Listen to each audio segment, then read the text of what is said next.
नाही मी येणार नाही. आणि हा डबा फाटलेला आहे.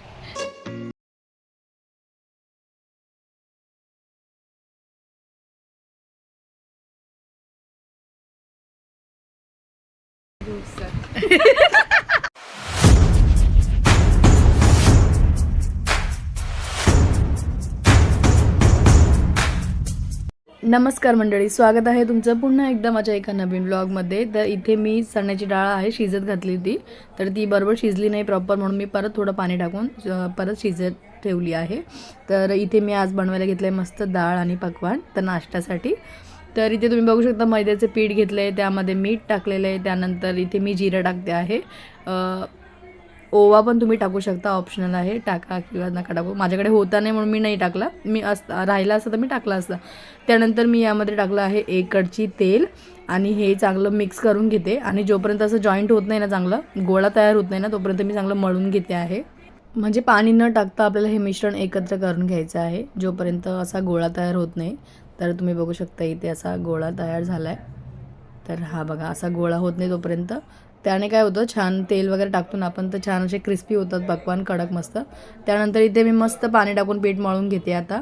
आणि पीठ मळून झाल्यानंतर ते झाकून ठेवणार आहे थोडा वेळ त्या रेस्टसाठी. आणि त्यानंतर मग ते मस्त फ्लफी होतं, थोडं फुगतं पीठ.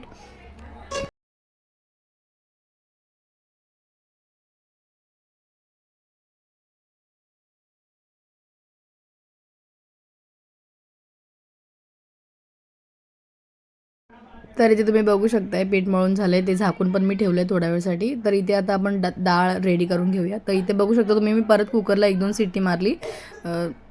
तर इथे डाळ झालेली आपली शिजून छान चण्याची. यामध्ये थोडंसं मीठ आणि हळद टाकली होती मी शिजताना. तर इथे छान आहे ना, आता रईनी ते मॅश करून घेते, रगडा टाईप बोलतो ना आपण तसं.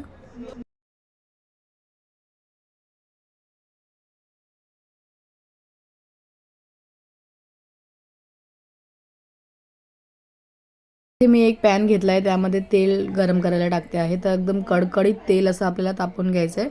त्यानंतर मी यामध्ये टाकलं आहे लसूण, एकीकडे टाकलं आहे जिरं आणि फोडणी देते आहे डाळीला, वरतून तडका टाईप.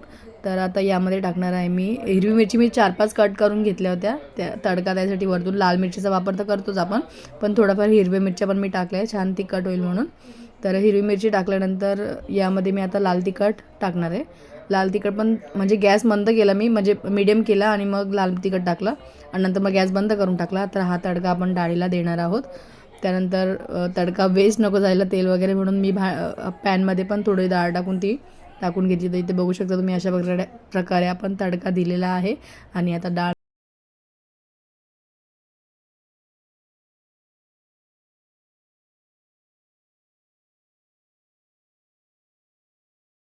तडका देऊन झालेला आहे. आणि इथे तुम्ही बघू शकता पीठ पण आहे ना छान असं फुगून आलेलं. तर यामध्ये मी थोडंसं तेल टाकून परत मळून घेतलं. इथे मी आता कढई ठेवली आहे पकवान तळण्यासाठी. तेल टाकून घेते. तेल छान तापल्यानंतर आपण इथे बनवणार आहोत पकवान. तर पकवान इथे कसे बनवायचे, आपल्याला एकदम पातळ लाटायचे आहेत. आणि त्यानंतर फोक असतो ना चमचा आपला, त्याच्याने त्याला असे होल करून घ्यायचे. ते तुम्ही बघालच व्हिडिओमध्ये.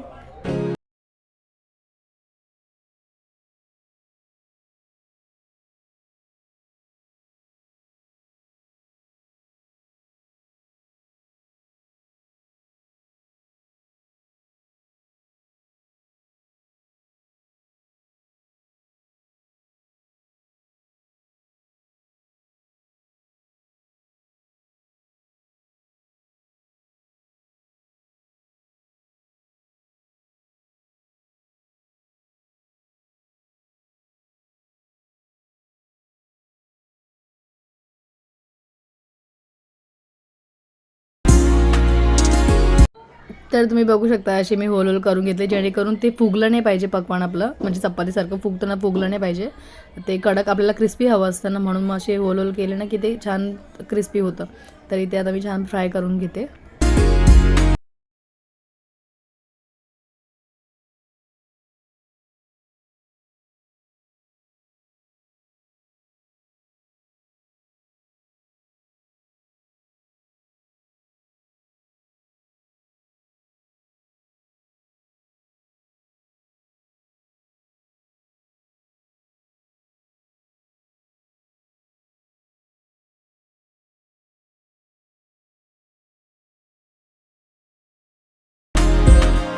सर्व पकवान तळून झाले. त्यानंतर मी इथे मस्त पुदिना आणि कोथिंबीरची चटणी बनवली हिरवी. नमस्कार मंडळी, स्वागत आहे तुमचं पुन्हा एकदा माझ्या एका नवीन ब्लॉगमध्ये. तर तुम्ही बघितलं नाश्ता वगैरे झालेला आहे आता करून. आता मी स्वयंपाकाची तयारी करते. सो मी बनवायला घेतली. आता मिस्टरांना कामाला पण जायचं आहे, आता सेकंड शिफ्ट आहे. तर आता मी करते आहे ते पत्तागोबीची भाजी मस्त. चल मला दाखवते.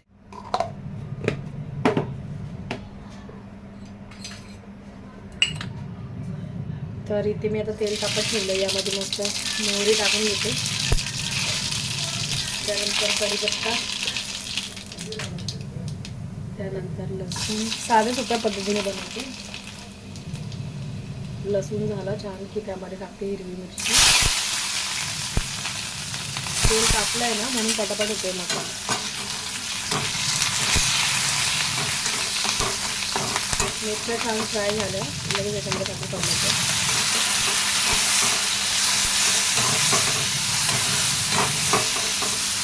टोमॅटो जास्त टाकले ना पत्तागोबीच्या भाजीमध्ये ते छान लागते भाजी. यामध्ये मी टाकते लगेच मीठ, जेणेकरून मसाला पटकन साफ होईल.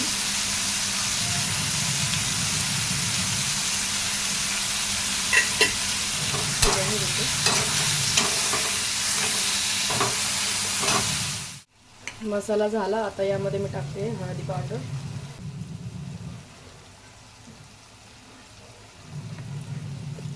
छोटा चमचा आहे ना तर तो आतमध्ये गेलाय त्याच्यामुळे हाताने टाकले.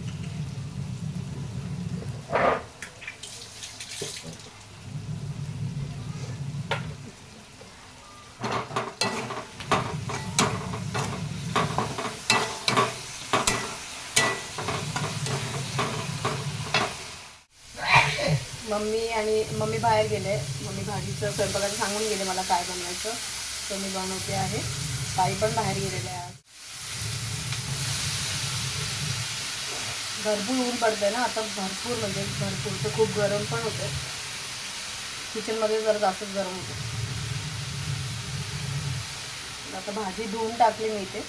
पत्तागोबी आणि बटाटा फिरवून घेते छान.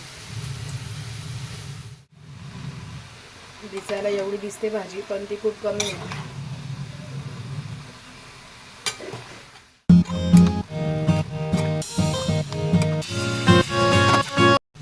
तर इथे ना भाजी मी आता छान परतवून घेतली आहे आणि यामध्ये ना थोडंफार पाणी सुटलं आहे भाजीला. तर हे पाणी मी आता फास्ट गॅसवरच आटू देईल पाणी पूर्ण सुकेपर्यंत आणि नंतर मग झाकण ठेवून होऊ देईल भाजी, म्हणजे बटाटे वगैरे शिजतील. तर एकीकडे मी भरपूर वेळ झाला पीठ मळून ठेवलेलं आहे. पीठ मळून ठेवलं होतं केव्हाचं. तर आता एका साईडला मी चपात्या पण बनवून घेते पटकन.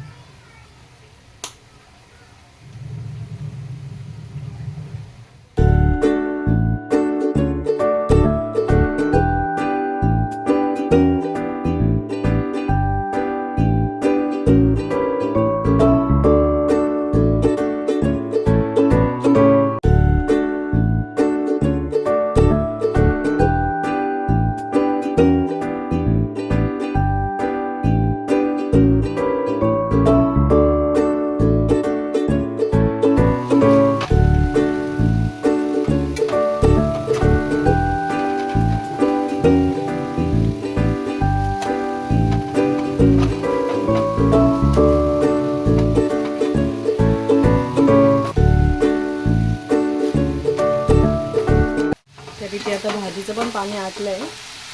पूर्ण पाणी सुकून गेलं बघा. तर आता मी ना याच्यावर झाकण ठेवून देते. बटाटे वगैरे पण शिजतील, थोडे शिजले. झाकण ठेवते आणि वाफेवर होऊ देते भाजी. तर इथे चपात्या वगैरे बनवून झाल्या आणि इथे बघा भाजी पण झालीच आहे माझी बनवून. तर झाकण ठेवून होऊ दिली मी वाफेवर.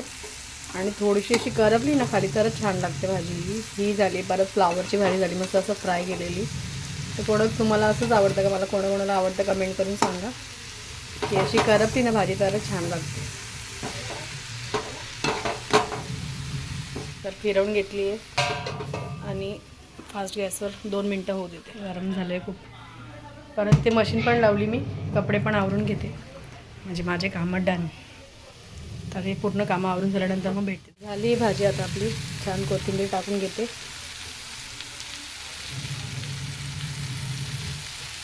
गाईज हा डबा बघा. हा डबा ना मी मिशोवरून मागवला आहे. तर ह्याच्यामधून लीक होत नाही बोलता ऑइल. मला माहिती पडेल आज फर्स्ट डे देईल आहे ना मी डब्बा भरून यामध्ये. नाही मी येणार नाही. आणि हा डबा फाटलेला आहे. हे बघा. मी घेणार नाही.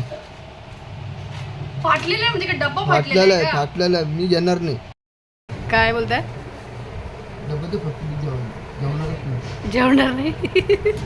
गाईस फक्त हे फाटलेलं आहे फक्त थोडंसं. ही बॅग वरची.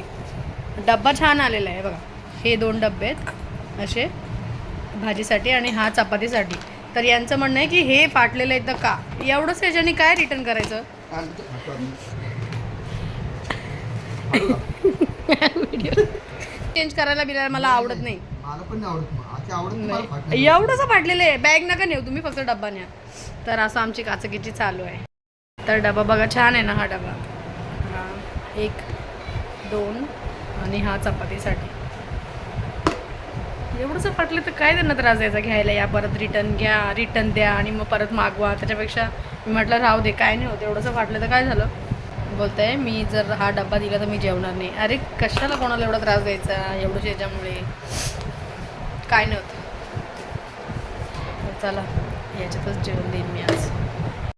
तोच डब्बा भरून दिला मी. बघू. तर जस्ट कामं वगैरे आवरून झाले. जेवण वगैरे सर्व काही झालं. आणि आता ना हे बघा हा एक आहे आणि हा 2 आणि तिथे 3 अशी लाईनीचे 3 पडलेत बघा. पेरू इथे झाड आहे पेरूचं. काढायला तर काही जमणार नाही ते कारण हात पोहोचत नाही तिथपर्यंत.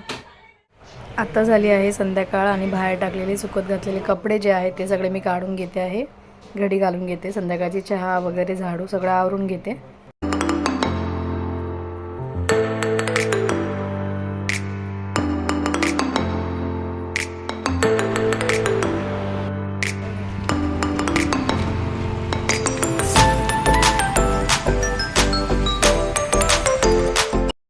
तर आता चहा वगैरे पिऊन मस्त मी आली आहे कोमलकडे 1 राऊंड मारायसाठी. कंटाळ म्हटलं 1 राऊंड मारून मी 5च्या साईड राहता ना तिथे आली. कोमलचं चालू आहे स्वयंपाक. लवकर स्वयंपाकाला लागले कोमल आज. आणि तुम्ही बघितलं संध्याकाळचा व्ह्यू किती छान वाटत होता ना. इथे सूर्य वगैरे असं जेव्हा मावळतो ना इतकं भारी वाटतंय बाहेरचा व्ह्यू. तो पण दाखवला मी यांना. कोमलनी बनवायला घेतली मस्त उसळ.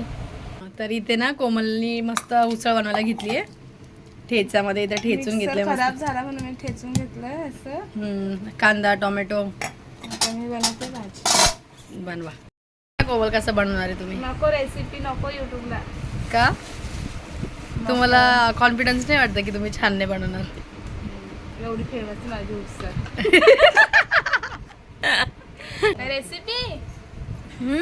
रेसिपी. तर कोमल आहे ना तुम्हाला एक सांगून देते. कोमलला ना भाजी म्हणजे खूप छान बनवता कोमल भाज्या सगळ्या. चपाती नाही जमत एवढी पण भाजी छान बनवता. तर मी आता टोमॅटो कांदा चिरून घेतला. ठेचा करून घेतला लसूणचा आणि मिरचीचा. त्यात कोथिंबीर सिंपलच बनवणार आहे. तशीच आवडते सर्वांना. आणि त्याच्यात हळद मीठ वगैरे मिरची वगैरे ऍड करून. हे बघा कोमलची मस्त उसळ टाकून झाली आहे. आता फक्त याच्यामध्ये पाणी टाकायचं आणि शिट्ट्या मारायच्या ना 2-3. छान दिसते अशीच.